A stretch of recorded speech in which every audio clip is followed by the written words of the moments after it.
actually going to bring the tone of this down a little bit, unfortunately.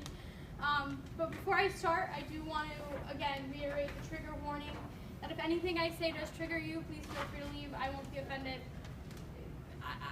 Your mental health and safety is more important to me than you listening to my story. I also want to start off, again, by thanking you all for being here and for saying that this matters to you and saying that putting an end to slut-shaming and rape culture matters to you, and for being here to listen again to my story. So I'm going to get into what happened to me. 4 years ago, April 6th, 2010, my life changed forever. I was raped by a man that I met online, and at the time, it was actually considered sexual assault. It wasn't considered rape because there was no vaginal penetration. I was forced to perform oral sex on him. I said no numerous times, and he didn't care. No wasn't enough for him. No wasn't enough for him. I dissociated a couple times during the process of him raping me. And it took me 3.5 years to report my rape to the police. I only reported November 1st of last year, and it was the hardest thing I'd ever done in my entire life. And I lost a lot of respect and hope for our criminal justice system that day. Because even though they never came out and told me and called me a slut, the way they treated me, the way they acted, the way they looked at me, the way they looked at each other while I was giving my statement, told me all I needed to know. You're a slut who regrets her decision. I never had a decision. No for them wasn't enough either.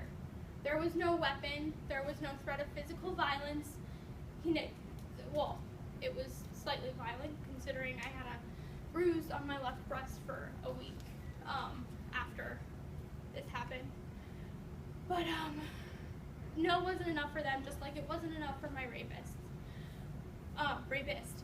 But I carried a sign today that says no is always enough, because it is. The second that no is uttered, it stops.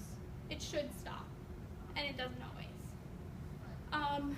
I was also blamed, not only for my own rape, but because I didn't report it was, well, what happens if he rapes someone else? How will you feel then? I'm not responsible for his other potential victims. That's his responsibility, not mine. I was told after I told my story to a friend, that doesn't sound like a rape to me. That sounds like a horny teenage boy. So after I struggled with this for years, was it really a rape? Was it really wrong that he did this to me? I have another boy telling me, honey, he was just horny. And that gives him the right to look past the fact that I said no. So rape culture and slut-shaming played a big part in my story. But I'm working on healing. And one thing that I do want to stress is that right now, in this room, there is light being shed on these issues that are so dark that no one wants to talk about.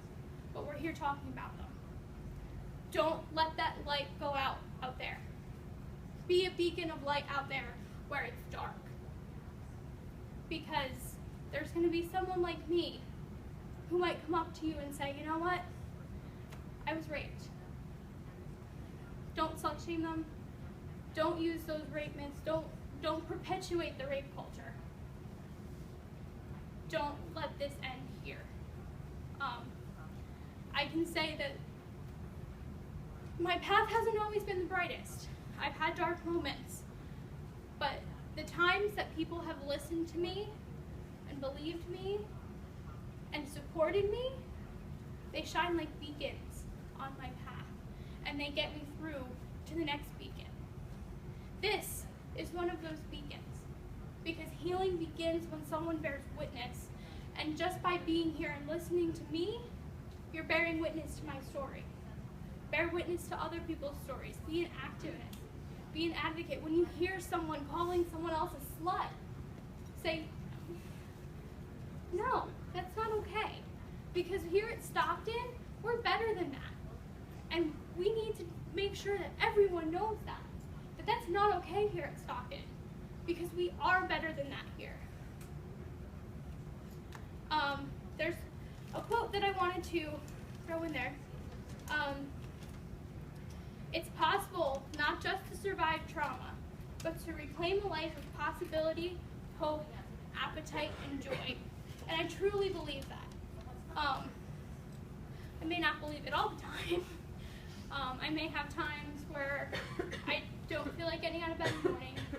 And then I look at the incredible inspirations that I've had in my life, most of whom are also survivors, and they're still doing it, and they're still fighting the good fight.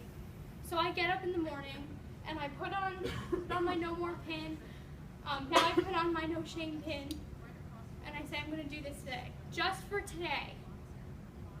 I'm not going to care.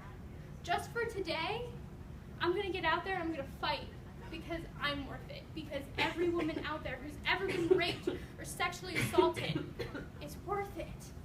And this is what we need to make sure that we're getting through to people. Because every woman in here who may or may not have been sexually assaulted, who may or may not be in the future, is worth our fight.